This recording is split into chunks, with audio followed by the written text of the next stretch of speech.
महाभारत के पांचों पांडव युधिष्ठिर, भीम, अर्जुन, नकुल और सहदेव, ये 5 पांडव सबसे अधिक सराहना के पात्र थे। ये सबसे ज्यादा शक्तिशाली और महाभारत के नायक हैं। ये पांचों भाई 5 पांडवों के नाम से जाने जाते हैं क्योंकि उनके पिता का नाम पांडु है। लेकिन अगर आपसे कहा जाए कि पांडव दरअसल पांडु के पुत्र थे ही नहीं, तो आप क्या कहेंगे? जी हाँ, आपने बिल्कुल सही सुना।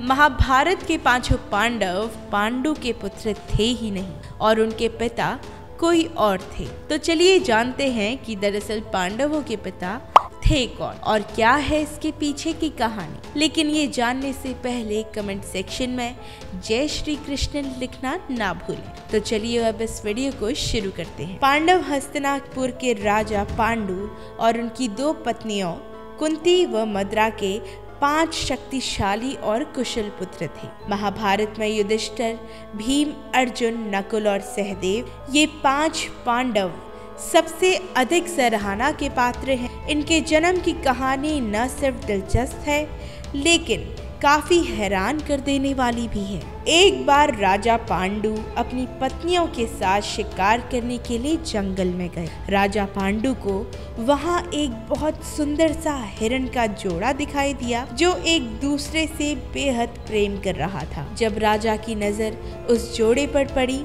तो उन्होंने तीर निकालकर नर हिरण को निशाना बनाया और तीर छोड़ दिया। तीर सीधा हिरण की छाती पर जाकर लगा और वह हिरण कोई और नहीं बल्कि हिरण के वेश में ऋषि किदम्बा थे। जैसे ही तीर उन्हें लगा वो दर्द से कराह उठे और उन्होंने पांडु को श्राप दिया कि वह जब भी किसी महिला के करीब जाएगा तभी उनकी मृत्यु हो जाएगी। पांडु ने ऋषि किदम्ब से क्षमा मांगी लेकिन तब तक ऋषि किदम्बा ने अपना देह त्याग चुका था। इस श्राप के कारण पांडु ने राज्य त्याग दिया और अपनी दोनों पत्नियों से निवेदन किया कि वह वापस राज्य लौट जाएं, लेकिन उन्होंने मना कर दिया। कुंती और माद्री जंगल में राजा पांडु के साथ ही रहने लगे। उस समय उनकी कोई संतान नहीं थी। तब कुंती ने अपने पति को बताया कि उन्हें ऋषि दुर्वासा से वरदान मिला था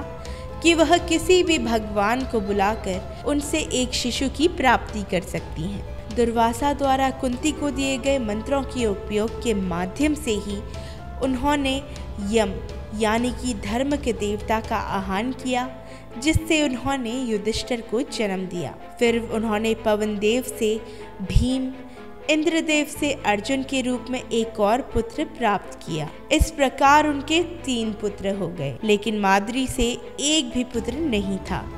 तब कुंती ने माद्री को भी मंत्र विद्या सिखाई और मंत्रों की मदद से माद्री ने अश्वनी कुमार को बुलाया, जिन्होंने उसे नकुल और सहदेव पुत्र के रूप में दिए।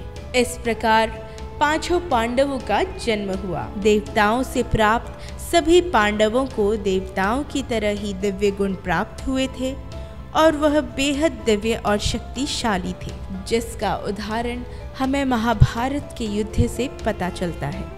और महाभारत के अंत में क्या हुआ था उससे साक्षात पता चलता है कि पांडव देवों के ही पुत्र थे, लेकिन उन्हें फिर भी पांडु पुत्र कहा जाता है क्योंकि उनके पिता के रूप में पांडु हमेशा थे। तो दोस्तों, आज के लिए हमारी इस वीडियो में इतना ही।